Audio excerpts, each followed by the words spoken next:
할렐루야. 성령께서 오늘도 말씀으로 역사하실 줄 믿습니다. 여러분, 우리 그리스도인들이 세상을 살아가다 보면은 많은 표적들이 따라다닙니다. 여러 가지 표적들이 있는데 우리는 보통 표적하면은 외적으로 보이는 표적, 눈에 보이고 그리고 많은 사람들이 확인할 수 있는 그런 표적들만을 생각하기가 쉽습니다. 그러나 사실 그리스도인들이 누리는 그런 기적이라든지 표적의 역사는 눈에 보이는 외적인 것, 그런 것들보다도 오히려 우리의 삶 속에서, 우리의 인격 속에서 나타나는 것들이 얼마나 많은지 모릅니다. 사랑과 겸손의 모습으로 나타납니다. 인내와 충성과 용기의 모습으로 나타날 때가 있습니다. 여러분, 이런 것들이 우리의 삶 속에 얼마나 소중한지 모릅니다. 그러나 또 한 가지 그리스도인들에게 있어서 꼭 있어야 될 것이 있는데 과감한 단절입니다. 그리스도 앞에서 악한 모든 것들로부터 우리가 이제는 분리되어서 이제 주님께로만 오직 나아가는 우리의 삶. 바울이 오늘 갈라디아서 6장을 통해서 내 몸에서 그리스도의 흔적을 가지노라 하는 이런 고백이 날마다 우리의 삶 속에서 나올 수 있는, 여러분, 그런 놀라운 역사가 우리의 삶 속에 표적으로 나타나야 됩니다.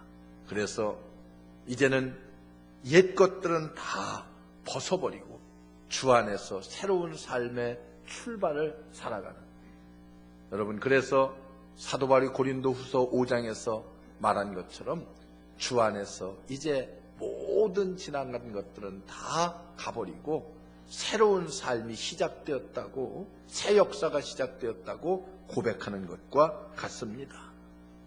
그러면 이제 대표적인 성경에 그런 사람들이 많이 있는데 몇 사람의 예를 들어본다고 하면 우리는 사도 바울과 같은 사람을 예를 들어 볼 수가 있습니다. 보세요. 사도 바울은 과거에 어떤 사람이었습니까? 그는 자기 자신을 일컬어서 바리새인 중에 바리새인이라 이렇게 표현했어요. 유대인 중에서도 아주 철저한 유대인이라는 그런 뜻입니다. 그는 또 율법서를 세상에서 제일인 양 생각한 율법주의자였습니다. 옛날에 관습대로 살았어요. 아버지 때로부터 내려오는 그런 어떤 신앙적 관습대로 세상을 살았고, 그리고 그러기 때문에 그의 심령을 가만히 살펴보면 그의 심령은 죽은 영혼이나 다름없는 그런 삶을 살았습니다. 입술로는 하나님을 섬기는 것 같았지만 마음은 하나님과 멀리 떨어져 있었고, 율법을 지켰지만 그는 그리스도인들을 괴롭히고 그리스도인들을 잡아 죽이는 일에 앞장서서 일했습니다. 그래서 그의 종교는 머리에만 있는 종교였지 가슴으로 열고 받아들이는 종교가 아니었습니다. 그의 종교는 입술로만 부르짖는 종교였지 그의 삶 속에 생명이 있는 종교를 체험하지를 못했습니다. 이러던 바울이 어느 날 다메섹 도상에서 부활하신 예수 그리스도를 만납니다. 주님을 만난 뒤에 그의 인생이 완벽하게 변화되었습니다. 옛날의 모든 것을 다 이제 주님 앞에 내려놓고 회개하고, 그리고 거듭나서 주님의 능력을 통해서 남은 인생을 승리롭게 살아가는 사도 바울의 인생을 여러분들이 성경 가운데서 쉽게 찾아볼 수가 있습니다.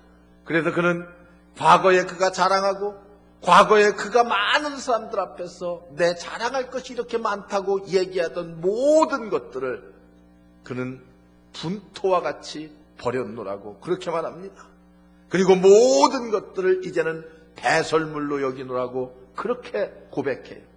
뿐만 아니라 나는 이제는 그리스도의 십자가 외에는 아무것도 자랑할 것이 없노라. 여러분, 그렇게 고백합니다.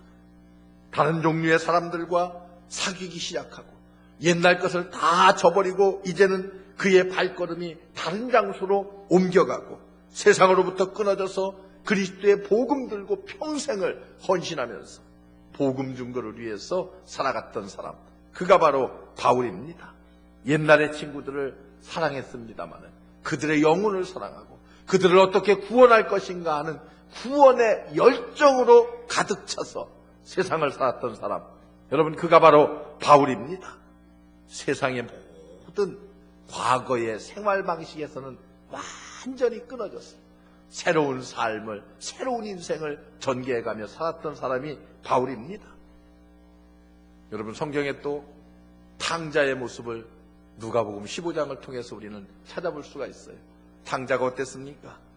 세상 재미, 세상 쾌락, 이런 것에 아주 전념하면서 살았던 사람이에요. 결국에 가서는 아버지의 재산을 미리 달라고 해서 그 재산을 가지고 허랑방탕하게 쾌락을 추구하면서 이 나라 저 나라를 다니면서 살았습니다.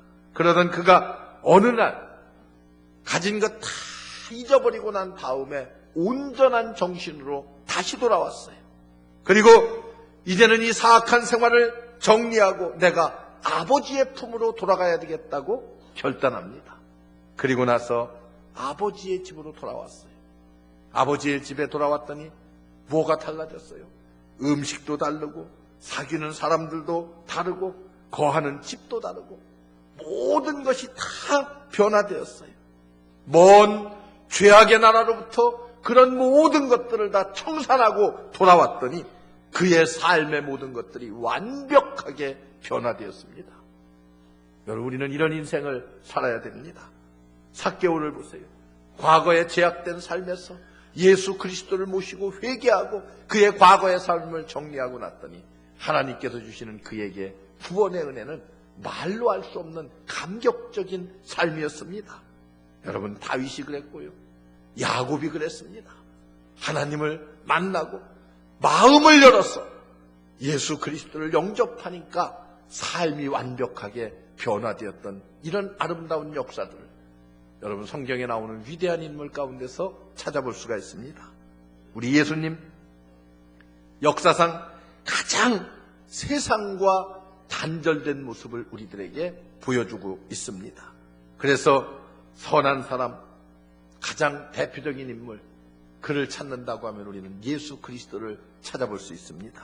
죄를 짓지 않았고 거듭나는 체험이 필요치 않았으며 악의 모습으로부터 완벽하게 분리되었고, 그래서 죄인들과 함께 이렇게 만나고 그들과 함께 식사를 나누었지만 그의 영혼은 언제나 하나님과 함께 계셨고 그릇된 곳에는 가지 않았고 그릇된 일은 하지 않으셨고 결코 악과는 어울린 적이 없는 그런 분, 예수 그리스도.